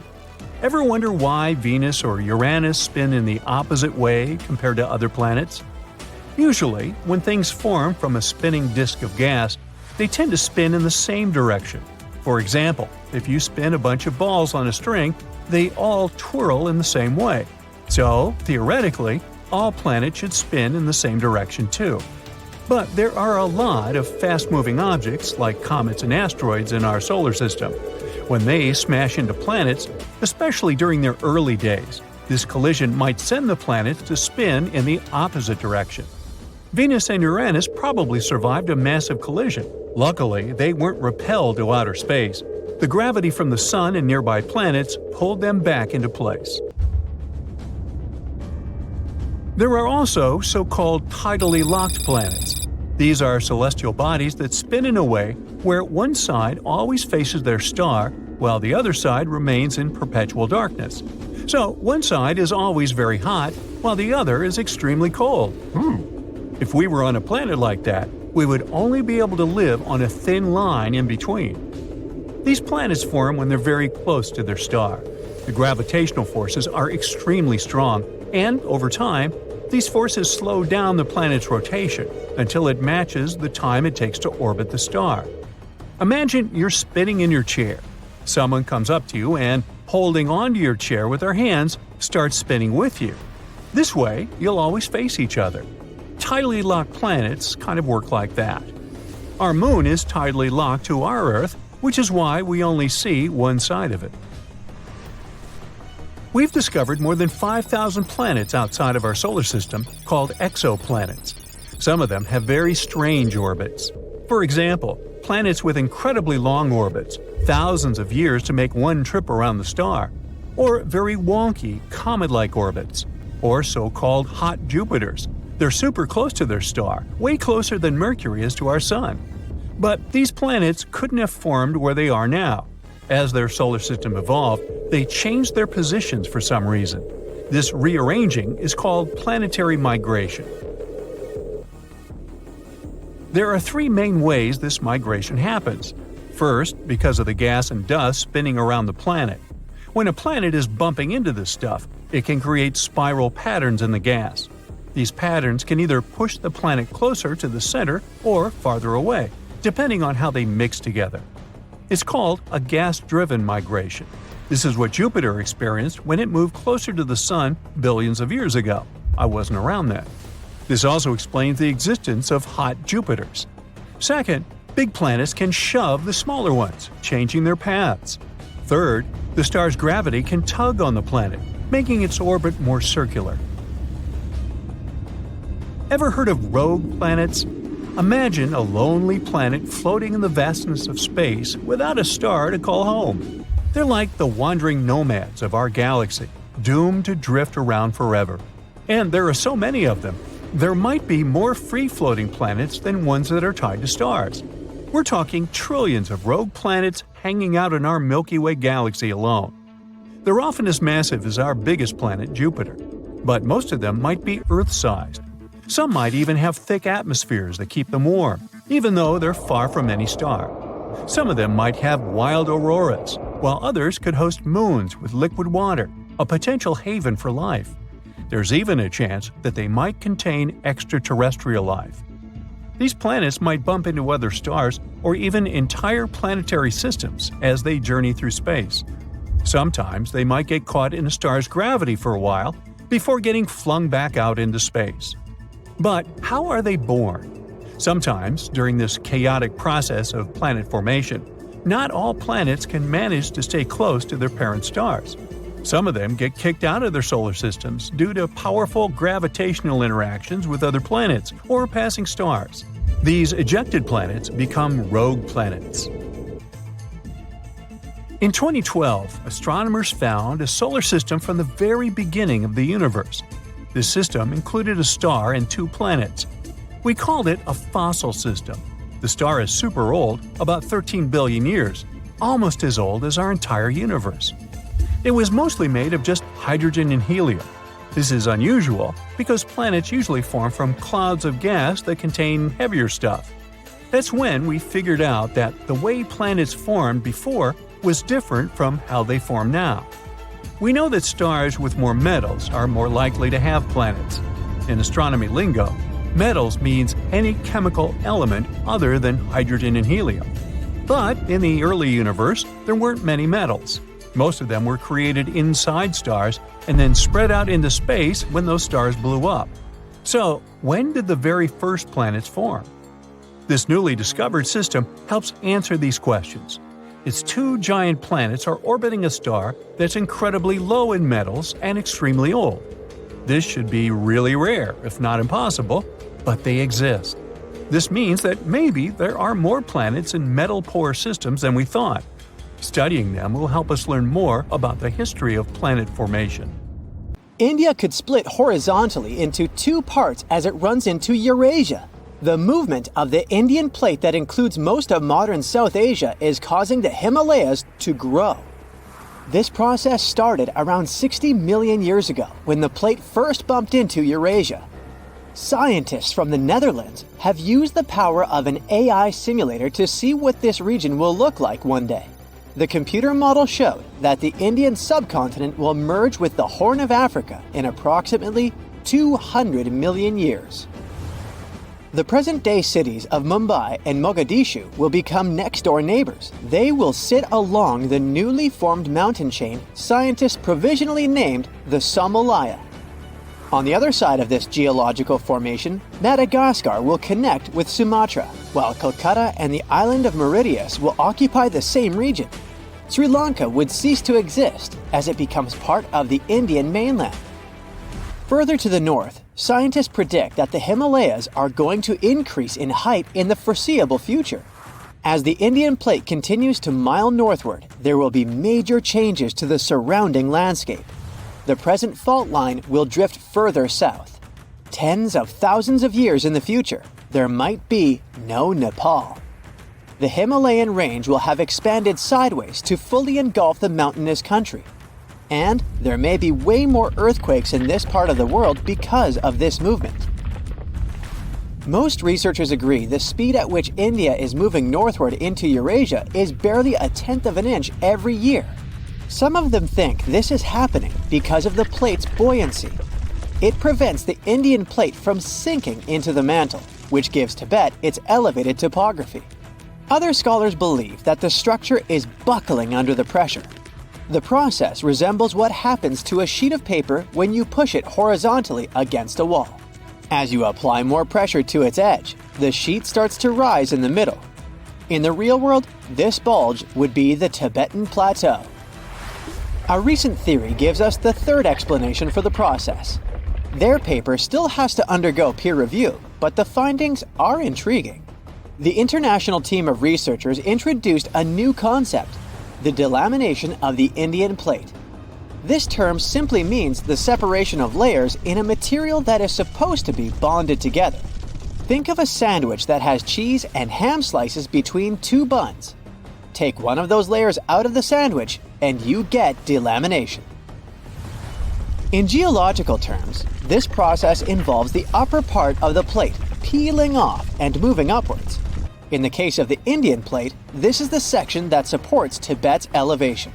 The lower section is denser, which causes it to sink into the mantle. Plate tectonics are, in this way, similar to a layered cake. Chefs place the spongy, denser layer at the bottom, so the heavier top doesn't crush it. Scientists developed their thesis by analyzing helium gases in water samples from the region's hot springs. Helium-3 is a rare isotope that shows that the mantle is close to the surface of the Earth. Researchers measured helium isotope ratios at 200 Tibetan springs. The pattern they saw shows how close the mantle is to the northern Tibetan surface. Further to the south, they found plenty of helium-4, another isotope, which means that the plate is intact. It forms a barrier that helium-3 cannot penetrate, except in one region near Bhutan, in the eastern part of the Himalayas. The seismic activity in the region is good proof that delamination, the sandwich theory, is all real here. And it shows us that the mantle is intruding from the eastern side of the plateau. This concept puts under question the old, established ideas about tectonic plate behavior. The scientists behind the study suspect that the unique shape of the Indian plate contributes to the delamination process. It's the thickest at the northernmost point and the thinnest on the sides. If it's all true, it will mean that the continental collisions have a more dynamic and complex nature than geologists previously believed. Scientists still don't have enough hard evidence to prove the correctness of the new theory, just hints. Drilling to depths of over 60 miles is mechanically impossible right now. Such excavations are necessary to be 100% sure that the delamination process is going on. With the right technology, we would be able to better understand the hazards associated with earthquakes in the Asia-Pacific region. It's home to the famous Ring of Fire, where 75% of Earth's volcanoes are located. 9 out of 10 all earthquakes take place here. The India-Australia-Capricorn tectonic plate beneath the Indian Ocean is also important for solving Earth's tectonic mysteries. The term geophysicists use for such locations is nascent plate boundary. These are plates where tectonic plates are just starting to pull apart or push against each other. They represent the initial stage of a full-fledged plate boundary. Such a geological transformation unfolds at a pace of barely 5% of a single inch per year. That's about as long as a strand of spaghetti is wide. This shouldn't worry us too much from today's perspective. The India-Australia-Capricorn plate is destined to split in half over the course of tens of millions of years. Scientists from France studied records of 2 earthquakes that happened in 2012 and concluded there must be a nascent boundary there. Earthquakes normally occur at places where 2 or more tectonic plates meet. But the tremors in the Indian Ocean happened in the middle of the plate. The scientists used sonar scanning to map out the sea floor and see what was really going on there. After further examination of the marine area off the coast of Western Australia, researchers found a complex network of 62 pull-apart basins along a fracture zone. The scientific data backed up the idea that the tectonic plate was slowly but surely breaking apart. It's another proof that the outer layer of our planet is dynamic, not static.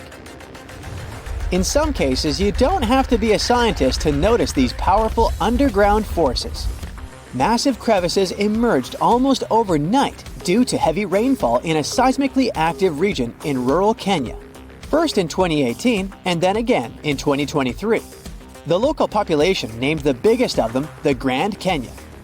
These events were not one-time incidents, but signals from the East African Rift System, part of the Great Rift Valley. This huge geological phenomenon stretching from Jordan to Mozambique shows us the gradual splitting of the African continent into 2 subcontinents. You can find rift valleys all around the world as proof of how tectonic plate movements are changing the planet. The East African Rift shows the underlying dynamics of the Nubian and Somali plates. The Nubian plate bears most of Africa, and the smaller Somali plate cradles the Horn of Africa. The 2 are gradually moving away from one another, which causes the formation of crevices within the Rift Valley. This process of continental rifting, going on at a rate slightly faster than the one in India, will eventually lead to the split of Africa into 2 continents. The whole process, which is about to happen in the next 10 to 50 million years, marks a significant geological event that reminds us of Earth's historical transformations. The last time our planet's geography changed so drastically was during the Jurassic period. The world map from the period looks recognizable, but the land masses were oddly positioned from the modern perspective. In the north, Eurasia was still loosely connected to North America, which was at the time called Laurasia. This landmass was slowly moving away from the supercontinent of Gondwana, further down south. It consisted of what we know today as Africa, South America, Australia, and Antarctica. At the time, the Indian plate was closer to Madagascar than to Eurasia, as it is today. There are entire communities of unusual tiny organisms that live in lagoons in Patagonia, and they are some of the first forms of life ever. No one had known about them until two scientists, Brian and Maria, went to explore certain areas in Patagonia. Now, Patagonia occupies nearly half of Argentina, and few people live there, only some farmers and sheep ranchers that mostly stay near rivers and grow things such as apples, pears, and alfalfa. A long time ago, it was a wild and distant place where Indian tribes lived. But this time, we're going to follow the tracks of life forms that appeared long before humans and look closer at these interesting microorganisms Brian and Maria found. Those two had to drive for 9 hours on some rough roads to reach their destination. They stayed in a small village. Only 35 people live there. These people depend on just one spring because it almost never rains there. On the last night in the village, Brian realized that satellite images he had taken had shown a set of lagoons that were only 10 miles away. The next day, the small team jumped into a car and went up the road as far as they could until it became too difficult to drive. They continued hiking the rest of the way. It was hard because they had to carry water to deal with the intense sunlight. In some spots, they ended up sinking up to their knees in a slush made of salt. Up there were 12 lagoons with perfectly clear waters. The place itself didn't offer much except for very acidic and salty water and intense direct sunlight. But it was kind of like traveling back in time, because those conditions were like what Earth looked like many, many years ago. When Brian examined the lagoons, he was surprised to see many unusual microorganisms there. We call them stromatolites, and they're so small we can't even see them without a microscope. But they get together and form large communities. In the past, many unusual species lived this way. For example, cyanobacteria. They were important back in their time because they produced oxygen. Earth, in its initial stages, didn't have much of this gas in its atmosphere. The first stromatolites might have been formed by diverse types of bacteria that didn't necessarily produce any oxygen, but were just living their peaceful life there. They formed layers, piling on top of one another, so that at least some of them could get a bit of sunlight. They used sand and sticky liquids to stay close together. Brian was also incredibly surprised because those were the biggest living stromatolites he had ever seen. Living stromatolites usually grow to be over 3.3 feet high, but the newly found ones were 15 feet wide and a few feet tall, which is giant compared to those living in other places. And fossilized ones were even larger. A long time ago, they could grow bigger than today because there weren't many other species that could eat or harm them. Also, there are many other organisms today that can grow faster and more massive than them and take up their space. That's why stromatolites can only survive in rare places where hardly anything else can live, like in these very salty lagoons located high above sea level in Punta de Atacama. The stromatolites found there are the most famous ones because they might be some of the best examples of the earliest life on our planet. But they're not actually the first form of life on Earth. The oldest of their fossils are 3.5 billion years old, while some other evidence we have tells us that life on our planet appeared around 4.1 billion years ago. Maybe some stromatolites lived back then as well. But Earth has changed a lot since then, and the places where they might have lived haven't survived. Now, all this may not seem like a lot at first glance, because no one has found an exotic and weird beast our world has never seen. But these are notable examples of what searching for life somewhere else in the universe might look like. Scientists who are interested in studying Mars often come to this place, since it might be similar to what the red planet looked like an exceptionally long time ago. If there were fossils hidden in the ancient rocks on Mars, they might look like these stromatolites. Another faraway land has revealed some of its secrets. It's Antarctica, with an ancient lost world found under its ice. Antarctica hasn't always been this frosty, isolated land of snow and ice sheets. Once it used to be part of the Gondwana supercontinent, together with what is now South America, Africa, Australia, the Arabian Peninsula, and the Indian subcontinent. But at some point, it split off and went to build a life on its own. It formed as other landmasses started to move away, which created its coastline. But Antarctica was different in many other ways back then too. It used to be a land covered in magnificent forests and rivers full of life. Scientists use radar and satellites to explore a mysterious world hidden under the ice there. This ancient land, which is close to the Indian Ocean, is as big as the U.S. state of Maryland or Belgium. It's more than 14 million years old. Some studies say that this area formed over 34 million years ago, which was way before Antarctica got into its deep freeze. At first, temperatures there were higher, possibly like the weather in Patagonia or the cold, temperate rainforests of Tasmania, New Zealand, or maybe even more tropical than that.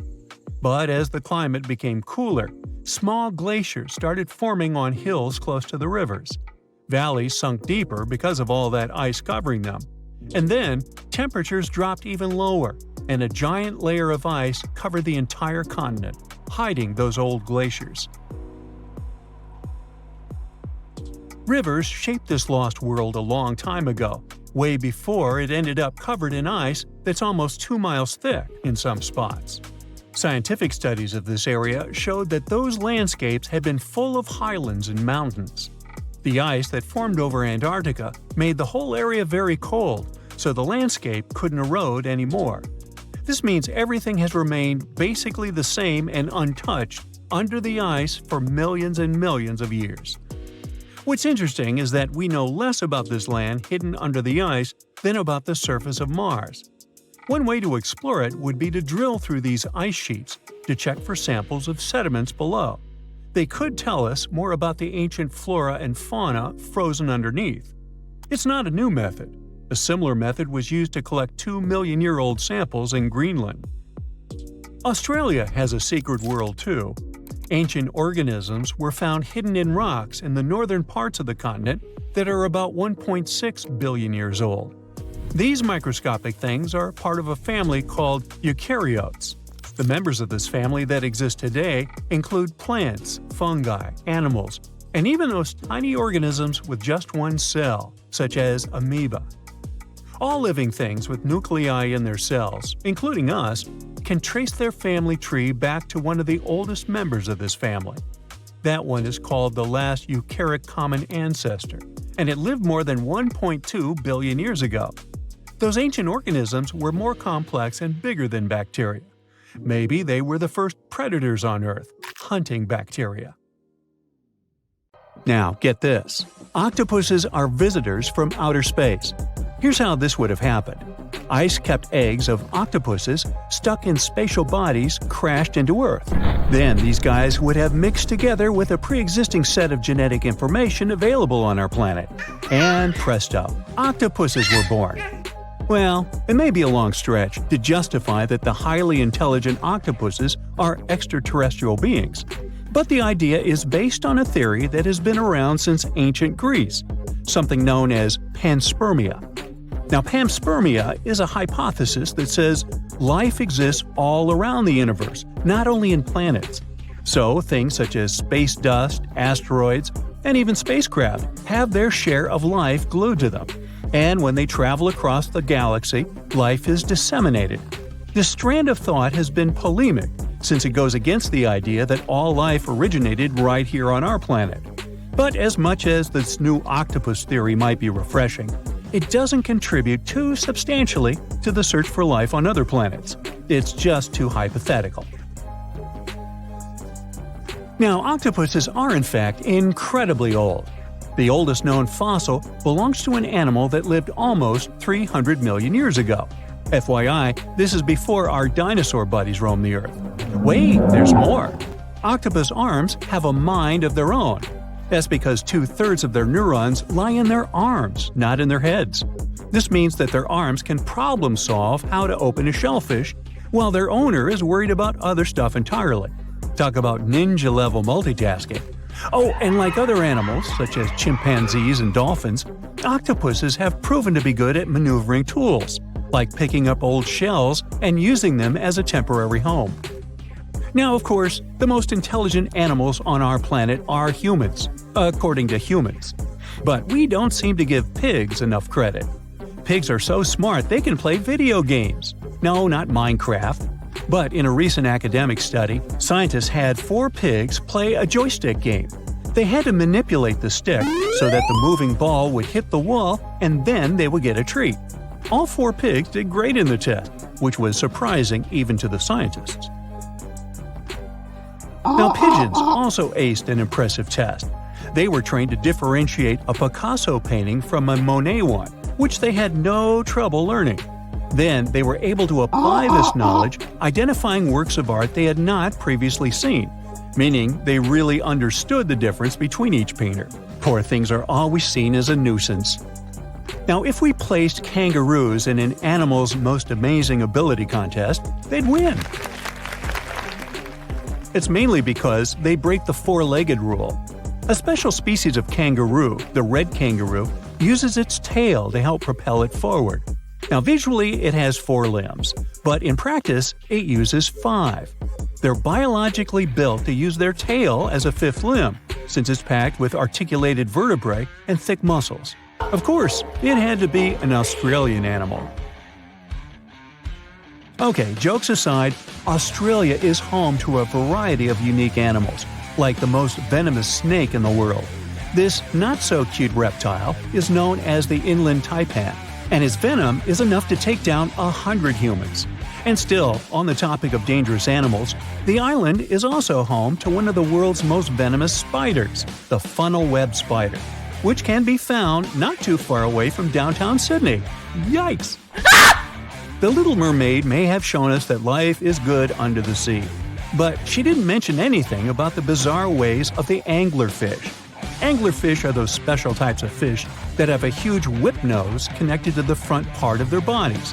They look like they're forever holding a lantern in front of them, except that the little lantern they carry is a type of bioluminescence, and is far from romantic, as anglerfish use it to lure smaller fish in as their meals.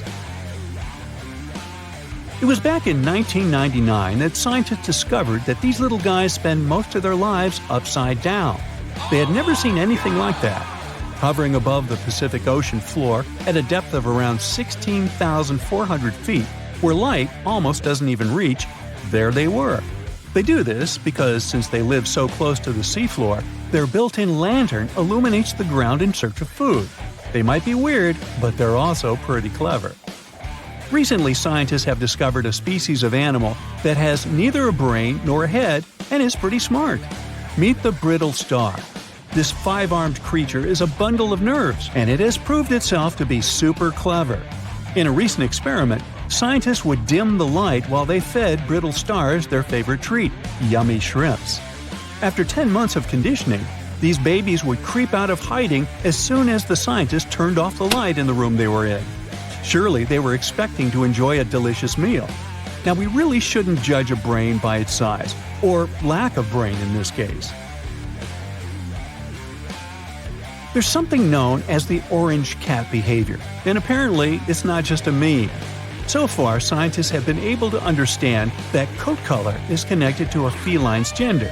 And since orange is an X chromosome, orange cats are usually males, like Garfield.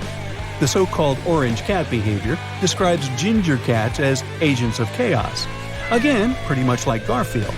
However, there haven't been any conclusive studies on whether coat color and cat behavior are truly linked. In terms of vision, mantis shrimps probably have the most psychedelic vision out of all animals. These funny-looking creatures have a whopping 16 varieties of photoreceptors, with 5 of them reserved for the ultraviolet or UV spectrum. Ultraviolet rays are really short wavelengths, which are invisible to humans. The thing science still doesn't understand is how exactly these mantis shrimp view the world around them. Sure, they can perceive a bunch of colors, but they can't necessarily distinguish all of these colors among themselves. It can be that they just see a lot of really vivid, really blurry colors. but we haven't figured out a way to check that out. Now, to say sloths are cute is an understatement. They may be one of the friendliest animals in the jungle, but there's more. If you look closely at their fur coat, you'll notice hints of green. These greeneries are actually tiny little algae that grow alongside sloths. They help sloths to camouflage better in the jungle, but they also nurture them. The little cracks inside a sloth's fur create the perfect environment for algae reproduction, and scientists have found species of algae that don't exist anywhere else in the world. They do get by with a little help from their friends. Deep within the Sahara Desert, you'll find a little creature known as the fennec fox. This huge-eared animal adapted perfectly to survive in its hostile environment. The huge ears help them to dissipate the unbearable heat of the desert, as well as help them to hunt for underground prey. Now meet this guy. Unlike what its name might suggest, the red panda is closer to a raccoon than it is to a giant panda. You'll find a lot of these cat-sized creatures in the Himalayan region, hopping from tree to tree and bundled together trying to keep warm in the harsh weather. They're gentle and friendly like their big panda cousins, and occasionally enjoy eating some bamboo sticks. And then there are bees. Compared to humans, bees' brains are the size of pinheads, yet they are capable of astounding things. Let's say a bee is running low on energy after a long search flight. This bee desperately needs a drop of honey in order to continue flying, but smartly enough, she doesn't need to go back to the hive to recharge. She can ask a fellow beehive mate for a drop of honey directly from this other bee's stomach and continue flying. This type of decentralized system allows them to build highly effective societies, one that bees don't need to push the queues in front of the honey cells, for example. Hey, just kidding. That's it for today. So hey, if you pacified your curiosity, then give the video a like and share it with your friends. Or if you want more, just click on these videos and stay on the bright side.